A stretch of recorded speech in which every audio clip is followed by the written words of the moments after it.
But let's talk about a real quick boxing rundown video. We're gonna talk about Big Baby Anderson getting arrested. Also, we're gonna talk about man, Miles dog hair be all in my head. This is hilarious. Um, Robert Guerrero and Andre Berto too got added to the November 25th Benavidez and Andrade undercard. But first, Adrien Broner out here looking like like life didn't smack AB in the face. Hit him with the motherfucking base right in his face. AB out here looking AB looking like looking like what was it BC before the descendants of Christ. Before Christ. Man, AB looking like Moses coming out of the casket, King Tut coming out of the tomb or whatever like that, bro.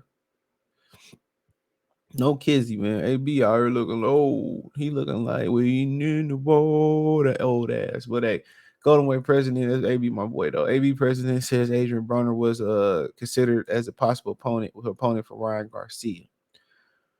He said, I give Ryan a lot of credit. Eric Gomez said on the 3 knockdown rule. I believe that's a Mario Lopez and Stevie Kim podcast. We were going through names, and there was a possibility at one point that we were going after Adrien Broner, which is a great name for him. It was a great name. We had some conversations with Broner's promoter, Don King. Don King spoke to Golden Boy founder Oscar De La Hoya. Come on, let's get it on. But for whatever reason, Broner didn't want it at this time. Broner said he was going to do a tune-up fight first. Happy to explore it early next year. Okay, so AB still feel like he was ready versus after he fought Billy Hutchinson, which is cool. He still looked like physically he has some work to do, and he knows gas and he know where he need to be at. So he lose to Ryan Garcia, he got to retire. He know that. So hey man, you don't take all that time off and then one fight you ready to come back. Like what I'm saying, one camp you ready to come back. It don't necessarily work that way. Okay. So as we was going through names, Durant's name came up, and I was like, Oscar Durant, by the way, very, very surprised that they brought it up, and it came from Ryan Gomez says. So there was something that Ryan sees. Again, these fighters have their own vision, and they see things that we don't.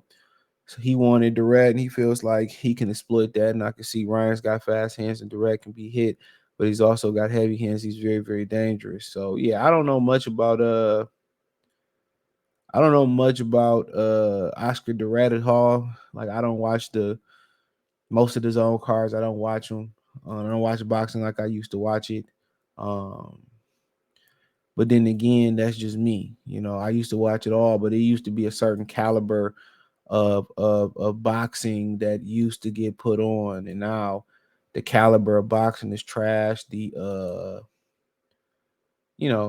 trash. They don't do a great job or of spotlighting their top talent either, and giving backstories and building them up. Used to watch a fighter be able to get built up. You know what I'm saying? Um, but um, but uh, but that's just the game, man. And at the end of the day, man, I don't think Broner felt that he was ready, and that could have been a conscious effort made by him and my boy Kevin Cunningham and stuff. And if you ain't ready, you're ready. Taking that time off, you know, you know, you know, until you're ready. Get ready, because at the end of the day, one loss in this boxing game, it's over with. I know he already got lost, but at this point, how critical is, you know,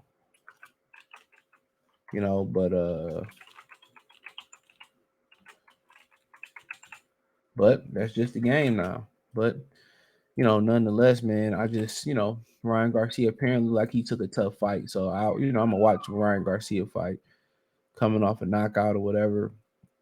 Um, so yeah, I'm gonna watch that. But then in other news, we got this going on. We got Andre Berto fight Rob Guerrero in rematch November 25th. One thing about Al Heyman, he gonna make sure Andre Berto fight. And I'm like, dude, who still sanctioning these guys? Who still sanctioning these guys? No cap, bro. Like, come on, no offense to Andre Berto, got love for him, watched his career manifest on HBO. But who literally still sanctioning these cats, bro? No cap. Who's still sanctioning these guys, man? Robert Guerrero need to retire. I know it was some rumors like a couple years ago, like last year. They were saying that he was trying to get a Pacquiao exhibition. I know that I guess that didn't happen. I know Pacquiao reached out to him for an exhibition or whatever the situation may be. Um, um, so uh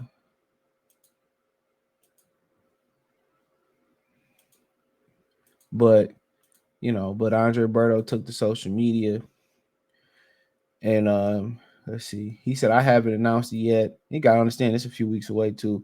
So this is exclusive November 25th. Me and Robert Guerrero said Andre Berto to fight hype. Being a young fighter at the time and going through my first loss to Victor Ortiz mentally, it took a toll on me. Berto said why he lost to Guerrero. I think it happens to a lot of young fighters that are dominant after they take their first loss. It's kind of hard to get over the hurdle. It's kind of hard for them to find their identity again. He said just going into the fight with Robert Guerrero, I was just frustrated because from going to feeling invincible to feeling like something is wrong, I needed time to fix it. So I'm coming in there with the mindset I needed to.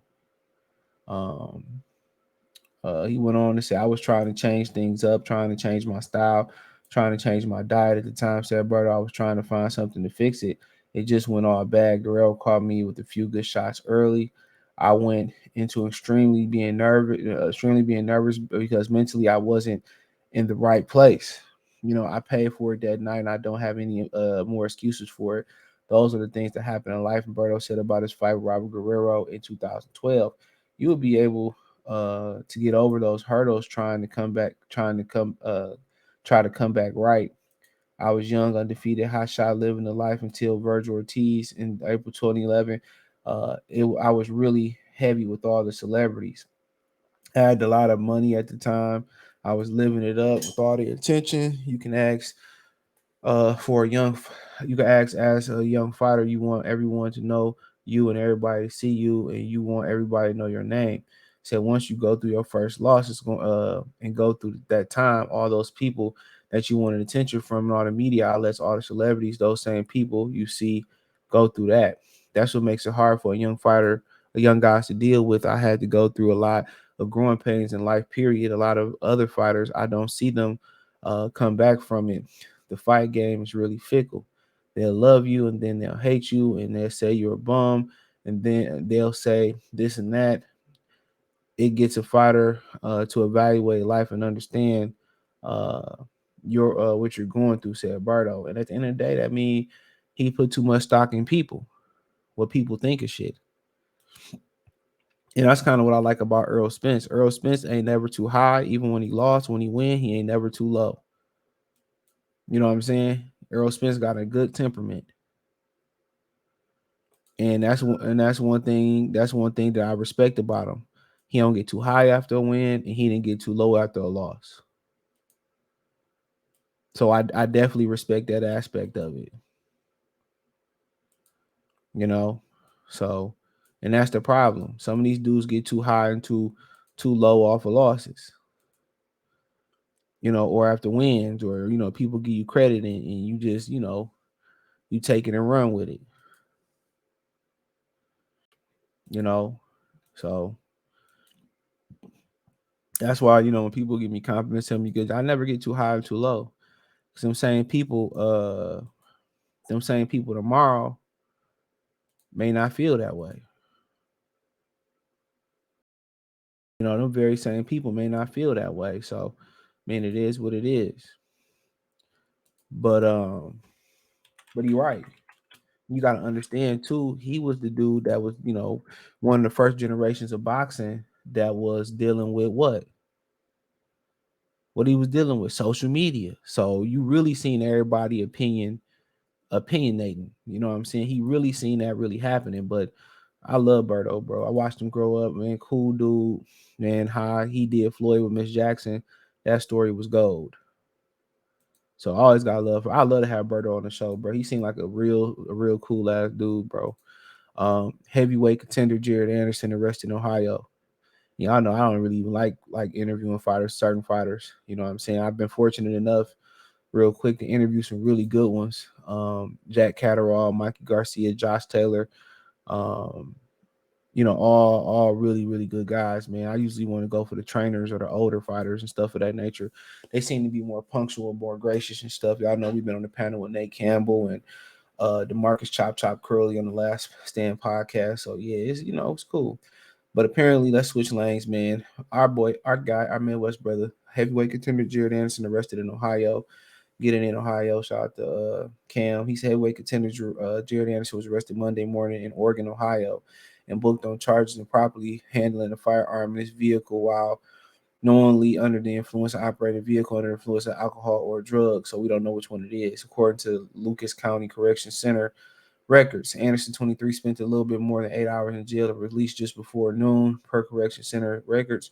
Anderson promoter Top Rank declined to comment through his spokesperson. Anderson, 16-0 and 15 KOs, is coming off fifth round TKO of Andrea Rudakak, whatever. In August, Big Baby fought twice previously. Okay, we know this. Oh man, shit, it is what it is. But think about that is firearm under the influence, especially if it's alcohol. Uh, that's if it's marijuana or something, it might not be as bad. But when you under the influence of alcohol, you operate a firearm, that ain't never good. That ain't never good. That ain't never good. That ain't never good at all. So this is serious. This is serious, and that's when you in Ohio, Ohio don't play. Like it's certain parts of Ohio that you can speed in, right? It's certain parts of Ohio you can speed in, but they don't play. They got helicopters that'll pull you over, all types of shit. All types of shit. So they don't play them games. They don't play them games, bro. At the end of the day, man, he might have an uphill battle. He might have a real uphill battle. In this legal system. Now he got some change, he got some people behind him and all that stuff, but he made a mistake, and we a lot of us, we took chances doing dumb shit too. No cap, we took chances doing a lot of dumb shit. So I ain't here to judge him. I ain't here to judge him. We took a lot of chances doing a lot of dumb shit when I was young, and I'm pretty sure we all did. But I think a lot of fans got turned off when he said he really didn't love boxing. He just started talking about, I just want to get my money and get out and start a family and all that. And, at the end of the day, I respect the honesty. But I think most people felt like, what I'm saying, that he wasn't going to last with that mindset, especially being a heavyweight. Especially being a heavyweight. People felt like he wasn't going to survive with that mindset. So, but hey, that is what it is, man. Let me know what you girls and guys think. Thumbs up the video, share the video, subscribe to the channel, and the subscribe button is the bell icon button. Hit all notifications, increase your chance, get notifications. We go live and drop video financially. Want to support the channel? Cash App $ CJ Good 313, Venmo CJ Good 313, PayPal link in the description. Hit the link tree. You can find me on Twitter, Instagram, Spotify, Anchor, Cash App, Venmo, PayPal, Apple Podcasts, Google Podcasts, the whole nine. Check out my new channel, Goodfella TV. I mean, excuse me, Free Game 89, FR33 Game 89. Also, in addition to that, man, check out my Detroit channel, Marty Sports Talk. Appreciate the love, support. Peace.